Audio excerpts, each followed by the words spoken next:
Now let us discuss some applications of abstract algebra of linear spaces, including Euclidean spaces. First of these applications is the least square solutions. We will discuss how to solve inconsistent systems, that is, how to solve the systems of linear equations which has no solutions. The second application is linear regression.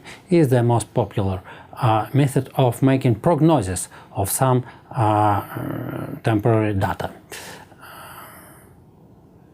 And the third application is the support vector machine. That is one kind of linear classifiers which can classify some objects into two classes, which is this is useful in machine learning in many applications. First, least square method. Consider an inconsistent system of linear equations. That is, a system of linear equations in n variables x1, xn with m equations which has no solutions. That is, we can solve it exactly, but we can think about an approximation of the solution. Let this approximation is a vector x hat. What is an approximation? How to find the vector which is most close to the possible solution? It is not clear maybe even how to formulate this mathematical problem. Let us consider the following classical approach. Given x, an element of Rn, let us calculate the square of the distance between the left-hand side and the right-hand side of this system. That is, the length of the vector ax minus b squared. Because we don't like square roots, so let us calculate the square of the length of the vector rather than the length itself. This value d of x should be minimized in order to find the most close approximation for the solution. So we can't solve this exactly, but we can find x which more or less solves this system.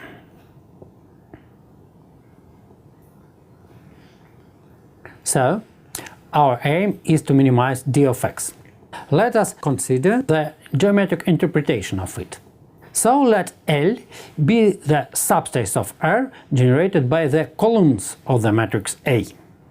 So remind that there is a small number of columns n generally, but for inconsistent systems generally there are a lot of equations but small number of variables. So these are very high columns and there is a small amount of them.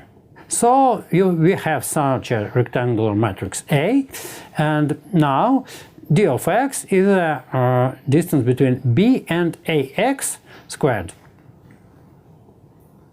So if you want to minimize d of x, then you want to find such x that the distance of b and ax is equal to the distance of b of L, because this d of x can be less than the distance of b and L squared. So the minimal value is for such x that this equality holds.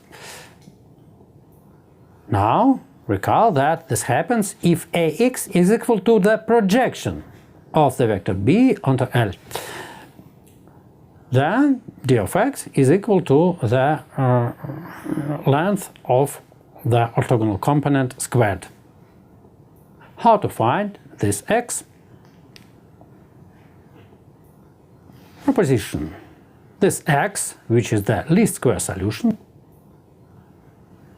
for the matrix A of full rank is unique and is calculated by this formula. It is a common situation when this matrix is of full rank, but for some rare situation where it is not a full rank, there are generalization of this formula based on the pseudo-inverse concept, but don't matter.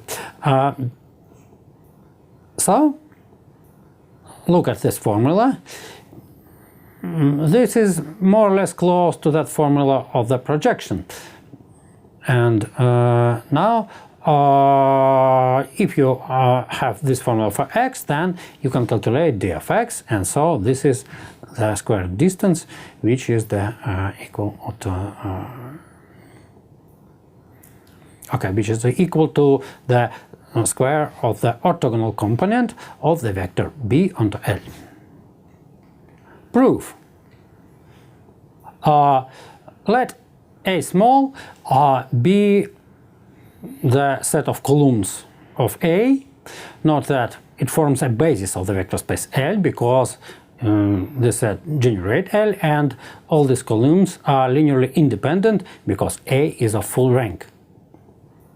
Then d of x is minimal if and only if Ax is equal to the projection of B onto L, because it is minimal for the case then the difference between the left and the right hand side is equal to the orthogonal component squared, as we said before.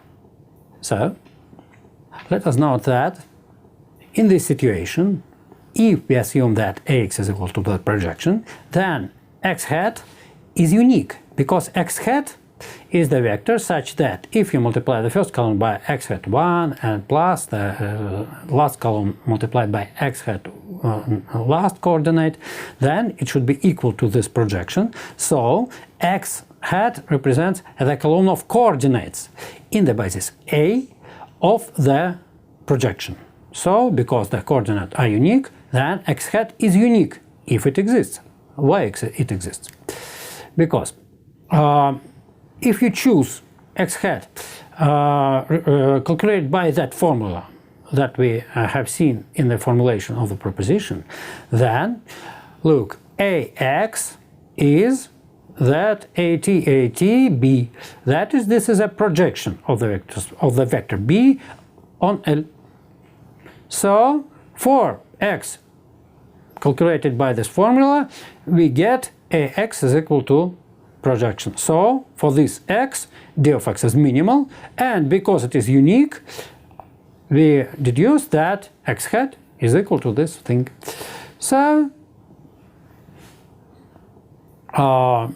we see that x hat is the projection, and the distance squared, that is the least squares sum, is equal to the length of the orthogonal component of the vector b with respect to L.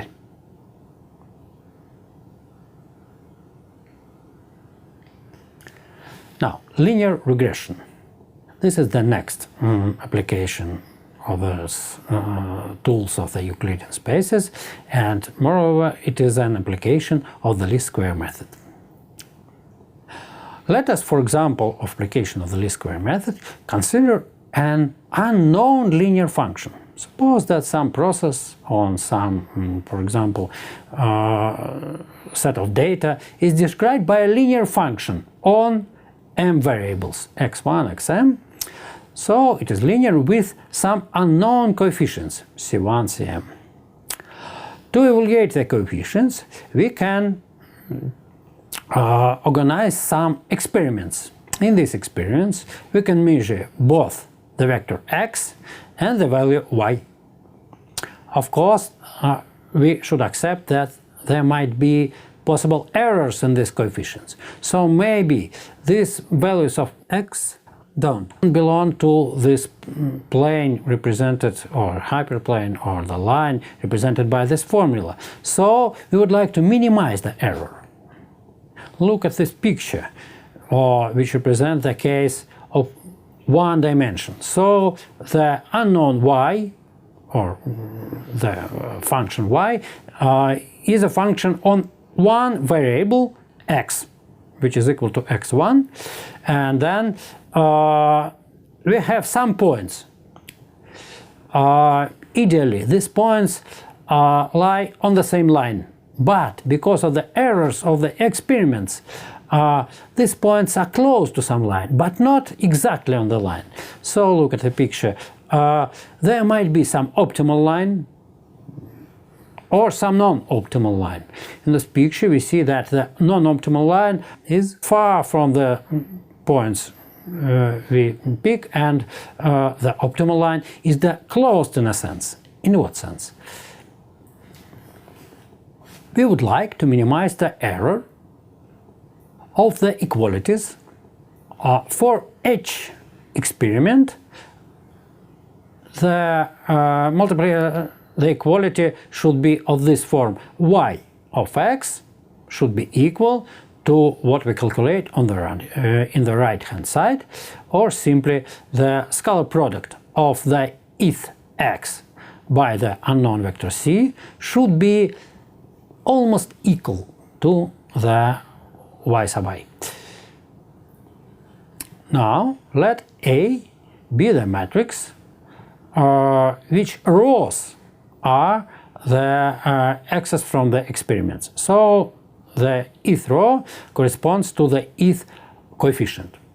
This is a matrix of a linear equation AC equal to y, where A is the matrix of the system, C is the vector of the unknowns, and y is the right-hand-sided vector, the vector of right-hand sides. So, to solve the problem, we will find the least square solution of this system, C hat. By the previously known formula, we get that C hat is equal to this guy. For example, for m equal to 1, that is in the one-dimensional case, recall that graph, how to find the optimal line? By this formula. In the one-dimensional case, the matrix A is just one column, and then we can calculate C, one single number, by the formal formula. You see that this is a product of the row A, so of the vector A, by the vector y, divided by the squared length of A. So for normalized A, it is just a scalar product. This is the formula for the optimal line. The next application is one of classical linear classifier support vector machine. Let us look on the board.